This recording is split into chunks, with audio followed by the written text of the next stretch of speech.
آپ کو کیا معلوم کہ وہاں مگرمچھ ہیں یا مچھلیاں ہیں؟ جب آپ دریا میں اتریں گے تب آپ کو معلوم ہوگا کہ مقابلے کی دنیا کون سی ہے. اس مقابلے کی دنیا میں جتنے آپ زیادہ مشغول ہوں گے اتنے آپ کے مراتب زیادہ بلند ہوں گے. جتنا آپ زیادہ اس دنیا کے معاملات کے اندر اتر کر اس کو جاننے سمجھنے کی کوشش کریں گے اور وہاں اخلاقی اصولوں کی پابندی کریں گے اتنا آپ کا مرتبہ زیادہ بلند ہوگا. یعنی دنیا کوئی ایسی چیز نہیں ہے کہ جس سے نفرت کی جائے. یہ خدا کی بنائی ہوئی دنیا ہے. نفرت خدا کی بنائی ہوئی دنیا سے کی جائے. خدا کی بنائی ہوئی دنیا سے نفرت کرنے کے معنی یہ ہے کہ ہم نے خدا کی اسکیم کو قبول کرنے سے انکار کر دیا ہے. خدا نے ہم کو امتحان کے لیے دنیا میں بھیجا, ہم دنیا کو چھوڑ کر امتحان دینے کے لیے بیٹھ گئے. تو یہ تو اللہ تعالیٰ نے جو اسکیم بنائی ہے اس دنیا کے اندر, اس اسکیم کے خلاف اعلان جنگ ہے. اسی وجہ سے رہبانیت کا کوئی اسلام میں تصور نہیں ہے. لیکن اس جنگ کو لڑنے کے لیے جس طرح دنیا میں آخری درجے کے اندر مشغول ہونا ضروری ہے, دنیا کو برتنا ضروری ہے, دنیا کے معاملات کو دیکھنا ضروری ہے, دنیا میں اپنا بھرپور کردار ادا کرنا ضروری ہے, اسی طرح یہ بھی ضروری ہے کہ اس دنیا کی تگودو میں خدا یاد رہے. بالکل ٹھیک. تو خدا کو یاد رکھنے کے لیے کچھ انقطاع کی ضرورت ہوتی ہے. انقطاع کا مطلب ہے یعنی کٹ آف, تھوڑی دیر کے لیے آپ الگ کٹ ہو جائیں تاکہ آپ ریفریش کر لیں اپنے آپ کو. جیسے ایک ریفریشر کورس ہوتا ہے, جیسے کہ ریفریش کرنے کا ایک آپ نصاب بناتے ہیں اور آپ کہتے ہیں کہ آدمی کو کچھ دیر کے لیے الگ ہو جانا چاہیے. یہ نماز بھی اصل میں چند منٹ کی علیحدگی ہے. آپ نے دیکھا ہوگا نا, نماز پڑھتے وقت ہم اس طرح ہاتھ اٹھاتے ہیں, وہ دنیا سے تھوڑی دیر کے لیے ہاتھ اٹھا کے ہم انقطاع میں چلے گئے, جس کو قرآن نے اپنی اصطلاح میں بیان کیا, وہ تبتل علیہ تبتیلا, یعنی آپ تھوڑی دیر کے لیے اپنے رب کی طرف متوجہ ہو جائیے. اچھا دیکھیے اس آیت کو بھی آپ دیکھیں, رسالت میں آپ صلی اللہ علیہ وسلم ہے, آپ کو نبی بنا کر مبعوث کیا گیا ہے, آپ کو حکم دیا گیا ہے ایک زائد نماز کا.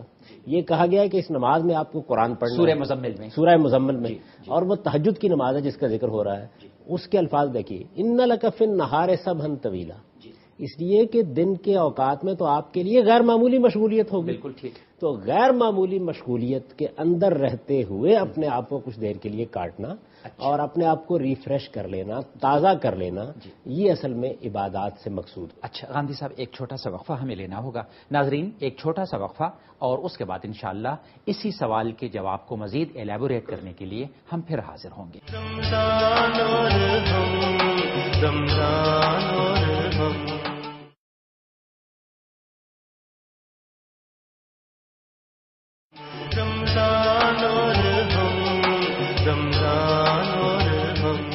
ناظرین, وقفے کے بعد ایک دفعہ پھر ہم اسی جگہ سے بات کو جوڑتے ہیں جس جگہ سے بات کٹ گئی تھی. گاندھی صاحب, آپ بتا رہے تھے وہ تبتل الہی تبتیلا, کہ حضور علیہ الصلوۃ والسلام کو سورہ مزمل میں پہلی بات جو کہی گئی تھی وہ یہ کہ دن کے وقت میں تو آپ کو بہت زیادہ مصروفیت ہوتی ہے, تو اس سے آگے آپ بات کر رہے تھے. تو میں یہ گزارش کر رہا تھا کہ اس موقع پر بھی یہ کہا گیا کہ تھوڑی دیر کے لیے آپ اپنے رب کی طرف متوجہ ہو جائیے. یہ جو رب کی طرف متوجہ ہونے کا عمل ہے, یہ گاہے گاہے, یعنی فجر سے تھوڑی دیر پہلے آپ متوجہ ہو گئے, آپ زوال آفتاب کے بعد متوجہ ہو گئے, آپ دن ڈھلنے لگا تو متوجہ ہو گئے. یہ جو تھوڑی تھوڑی دیر کے لیے متوجہ ہونا ہے, یہ اسلام کا مطلوب ہے. اگر آپ اس کو بڑھا دیں گے تو اس کا نتیجہ کیا نکلے گا؟ آپ متوجہ تو ہو گئے لیکن آپ تو امتحان سے نکل گئے. اس وجہ سے صوفیانہ مذاہب ایگزامینیشن سینٹر میں سر سے بیٹھے ہی نہیں. اسی وجہ سے صوفیانہ مذاہب اور الہامی مذاہب میں ایک بنیادی فرق ہے جس کو سمجھ لینا چاہیے. آپ یہ دیکھیے, اس کو قرآن مجید نے سورہ اعراف میں نہایت خوبصورتی سے واضح کیا. تھوڑی سی بحث ایک طرف تو ہو جائے گی, لیکن میں یہ سمجھتا ہوں کہ چونکہ روزہ, اعتکاف یہ زیر بحث آ گیا ہے, اور روزہ اور اعتکاف دونوں ایک حد تک اللہ کی طرف انقطاع کا درس دیتے ہیں. اب ہوتا یہ ہے کہ لوگ اس طرح کی چیزوں کو جب مذہب میں دیکھتے ہیں تو یہ دیکھ کر اس سے اپنا ایک فلسفہ بناتے ہیں. لیکن قرآن کی روشنی میں دیکھنا چاہیے کہ قرآن مجید ان کو کہاں رکھ رہا ہے اور دنیا کے بارے میں ہمارے ذہن میں کیا تصور پیدا کر رہا ہے. قرآن میں سورہ اعراف میں ایک مقام ہے جس میں یہ مسئلہ زیر بحث آ گیا ہے کہ دنیا کے اندر جو زینتیں ہیں, دیکھیے دنیا دو چیزوں کا مجموعہ ہے نا. ایک آپ کی ضرورت کی چیزیں, مجھے بھوک لگتی ہے, مجھے کھانا ہے, مجھے پہننا ہے, اسی طرح مجھے ایک چھت چاہیے. تو کچھ تو وہ چیزیں ہیں جو مجھے اپنے جبلی تقاضوں کو پورا کرنے کے لیے درکار ہیں. صحیح. ان کو ہمارے ہاں عام طور پر ضروریات سے تعبیر کیا جاتا ہے. بالکل ٹھیک. صوفیانہ مذاہب یہ کہتے ہیں کہ ضروریات کو بھی آپ کم کر لیں. اچھا, یعنی وہاں صورتحال یہ ہے, کھانے کو بھی کم کر لیں, پینے کو بھی کم کر لیں, سونے کو بھی کم کر لیں, یعنی ضروریات کو بھی آپ کم کر لیں. اور ضروریات کو کم کر لیں گے تو اسی سے آپ کے لیے روحانی درجات کی طرف بڑھنے کا راستہ کھلے گا اور آپ کو تسکین ملے گی. اب دیکھیے قرآن کا نقطہ نظر اس کے بالکل برعکس کیا ہے. آپ نے دنیا کے اندر ضروریات کو پورا کرنا ہے، ان میں تو بحث ہی نہیں ہے. ٹھیک، قرآن مجید یہ کہتا ہے کہ وہ تو زیر بحث ہی نہیں. اچھا، اس میں صرف ایک بات کہی ہے، ولا تسرفوا، اسراف کا طریقہ اختیار نہ کرو. مطلب یہ کہ کھانا ضرورت کے لحاظ سے کھاؤ، صحیح، ایسے نہ کرو کہ اپنے پیٹ میں کھانا ٹھوسنا شروع کر دو. صحیح. یہ میں نے ایک مثال دی، یہی معاملہ دوسری چیزوں میں کرے. لیکن دنیا میں جو دوسری چیز جو دنیا میں مشغول کرتی ہے، جو تہذیب پیدا کرتی ہے، جو آرٹ کو وجود میں لاتی ہے، جو فنون کی طرف انسان کی توجہ دلاتی ہے، جو عظیم عمارتیں بنانے کی طرف انسان کو متوجہ کرتی ہے، جس سے شہر وجود میں آیا ہے، یہ جو اس وقت کی دنیا آپ دیکھ رہے ہیں وہ کیا چیز ہے؟ وہ اصل میں ضروریات نہیں، وہ زینتیں ہیں. بالکل ٹھیک. یعنی آپ نے ایک چیز کو اس سے آگے بڑھ کر سجا بنا کے سوار کے پیش کر دیا ہے. یعنی یہ اس کا سنگھار ہے، یہ اس کا سنگھار، یہ اس کا سجانا ہے. یہ عربی زبان کا جو لفظ زینت ہے، اس کا مطلب یہ ہے کہ ما یتزین بہ، وہ تمام چیزیں جن سے آپ زینت حاصل کرتے ہیں، تزئین اور آرائش جس کو ہم تزئین اور آرائش جس کو آپ کہتے ہیں، ریفربشنگ. اب دیکھیے کہ صوفیانہ مذاہب میں تو یہ لفظ بھی اس قابل نہیں ہے کہ اس کا زبان پر ذکر آئے، لیکن قرآن مجید اس کو موضوع بناتا ہے، اور موضوع بنا کے انسانوں کو مخاطب کر کے کہتا ہے کہ کل من حرم زینت اللہ التی اخرج لعبادہ. لوگوں سے کہو اے پیغمبر کہ یہ جو میں نے زینت کی چیزیں پیدا کی اس کی بڑی وسیع اطلاقات ہیں. یعنی دیکھیے نا، ہم فرنیچر لاتے ہیں، ہم پردے لاتے ہیں، ہم قالین بچھاتے ہیں، یہ کیا ہے؟ یہ گھر کی زینت ہے. اچھا، کلام موضوع ہو جاتا ہے، یہ کیا ہے؟ یہ گفتگو کی زینت ہے. بالکل ٹھیک. آواز جو ہے اس کی زینت کیا ہے؟ موسیقی میں تبدیل ہو جاتی ہے. صحیح. یعنی زینت کی جتنی چیزیں اس دنیا میں اللہ تعالیٰ نے پیدا کر رکھی ہوئی ہیں، ان کے پیچھے جانا، ان کی تگ و دو کرنا، اس میں کمال پیدا کرنا، اور پھر اس کمال کا اظہار کرنا، اسی سے یہ سب کچھ وجود میں آ رہا ہے. جو کچھ ہے کی تمام چیزیں برتنے کے لیے، تلاش کرنے کے لیے، نمایاں کرنے کے لیے، پیدائی اہل ایمان کے لیے کی گئی ہیں. منکرین کو ان کے صلے میں ملتی ہیں. بالکل صحیح. اور نہ صرف یہ کہ یہ جائز ہیں بلکہ یہ پسندیدہ ہیں. یہ پسندیدہ چیزیں ہیں. تو یہ دیکھیے دو تصورات ہیں. تو قرآن مجید کا تصور، زندگی گزارنے کا قرآن کا تصور، یعنی اس نے زینت کو باقاعدہ موضوع بنا کر اپنا نقطہ نظر واضح کر دیا. یہ کہا ہے کہ ان کو کوئی حرام کرنے کی جسارت نہ کرے، میں نے تو یہ پیدائی چیزیں اللہ تعالیٰ کہتے ہیں اہل ایمان کے لیے کی ہیں. اب آپ ظاہر ہے کہ ان زینتوں ہی کے اندر جب آپ مشغول ہوتے ہیں اور ان کی تغذو میں جاتے ہیں تو اس سے وہ سب چیزیں وجود میں آتی ہیں جس کو آرٹ، فن، تعمیر اور اس طرح کی چیزوں سے تعبیر کرتے ہیں. زندگی کی ساری مشغولیتیں اسی سے پیدا ہوتی ہیں. یعنی آپ گدھے کو چھوڑ کے گاڑی ایجاد کریں گے، جہاز ایجاد کریں گے تو اسی جانب بڑھیں گے نا. یہ ساری چیزیں انسان کے لیے اس دنیا کے اندر مشغولیت کا باعث بنتی ہیں. دین کا مطالبہ کیا ہے؟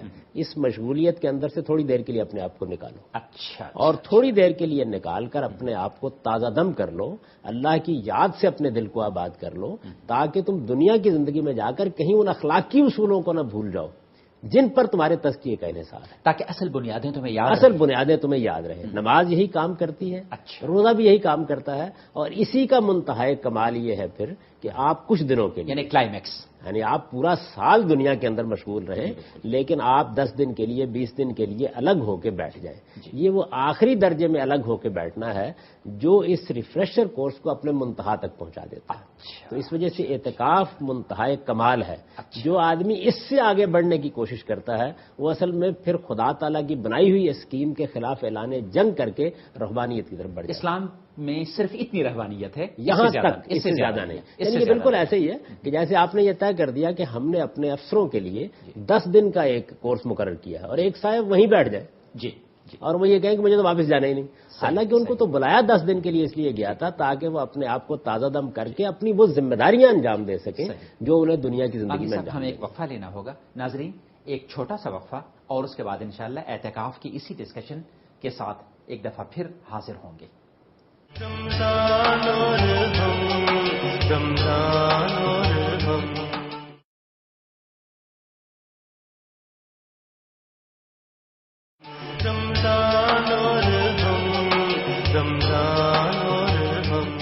ناظرین، وقفے کے بعد اعتکاف ہی کی ڈسکشن کے ساتھ حاضر ہوتے ہیں. قاضی صاحب، اعتکاف کے کچھ پریکٹیکل مسائل ہیں، میں چاہتا ہوں کہ اس کے بارے میں بھی آپ سے پوچھ لوں کہ اعتکاف کے ضمن میں کون کون سی چیزیں ضروری ہیں دین کے اعتبار سے. مثال کے طور پر مسجد میں بیٹھنا، کس طریقے سے بیٹھنا، کیا کرنا، اس درمیان میں کیا کرنا. دیکھیے جی، بات یہ ہے کہ ایک ہوتا ہے دین کا اجمالی حکم، وہ اصلاً مطلوب ہوتا ہے. ٹھیک.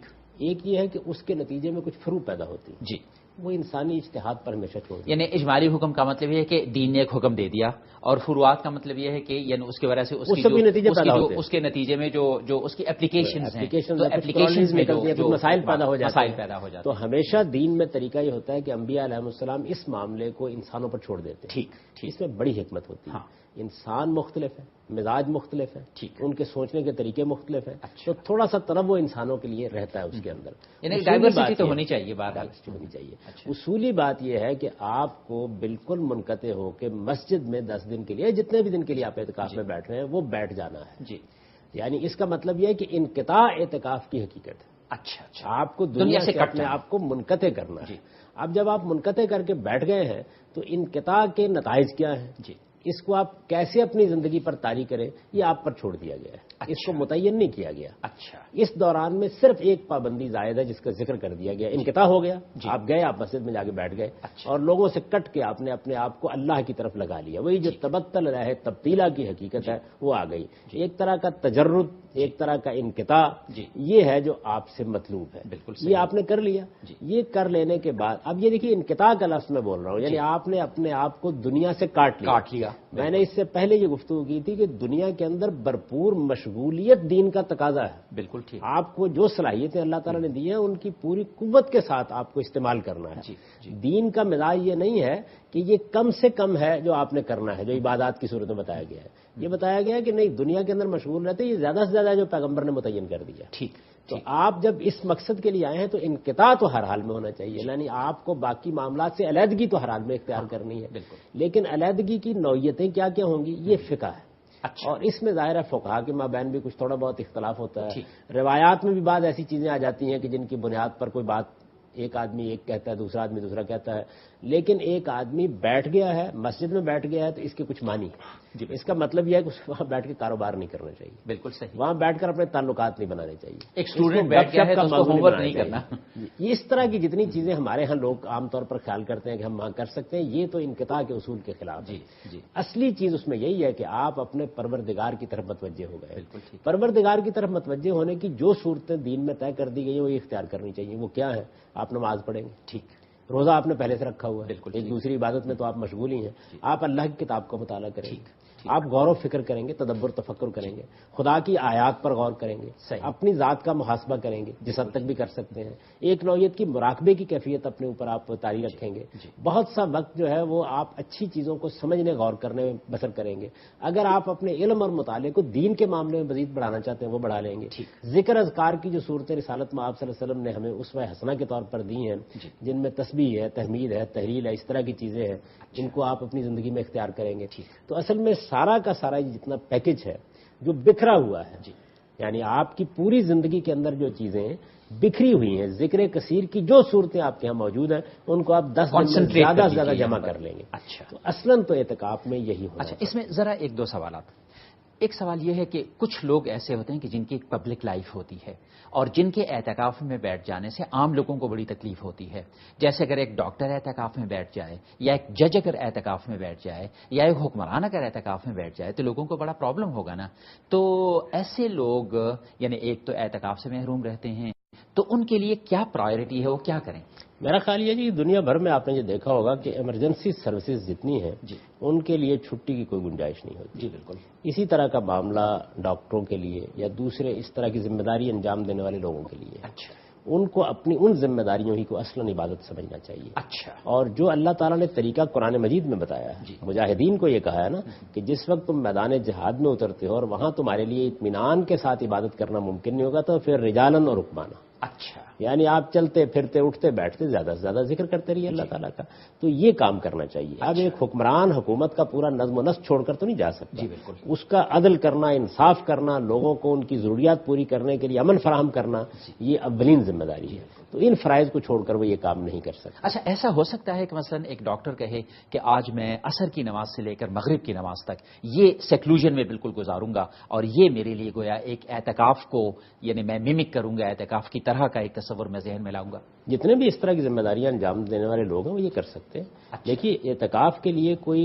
مدت نہیں مقرر کی گئی، رسالت میں آپ صلی اللہ علیہ وسلم 10 دن اس کا اہتمام کرتے ہیں، اچھا، بلکہ اس سے زیادہ کا بھی ذکر بعض روایتوں میں ملتا ہے، لیکن عام طور پر یہی سمجھا گیا ہے کہ غالباً آپ ایک دفعہ اعتکاف نہیں کر سکے تھے تو پھر آپ نے 20 دن اعتکاف کیا۔ اچھا، یہ بھی میں عرض کر دوں کہ رسالت میں آپ صلی اللہ علیہ وسلم کے بارے میں روایتوں کے اندر جس طرح آخری عشرے میں اعتکاف کا ذکر آتا ہے اس طرح درمیانی عشرے میں بھی اعتکاف کا ذکر آتا ہے۔ اچھا، یعنی یہ کوئی لازم نہیں ہے کہ صرف آخری عشرے اس سے بہت کم لوگ درمیان میں بھی ہو سکتا ہے. اچھا. تو اپنی سہولت کے لحاظ سے آدمی یہ کر سکتا ہے. اچھا. لیکن ذمہ داریوں کو کسی حال میں نہیں چھوڑ. اچھا، اور اس کے دن بھی متعین نہیں ہیں؟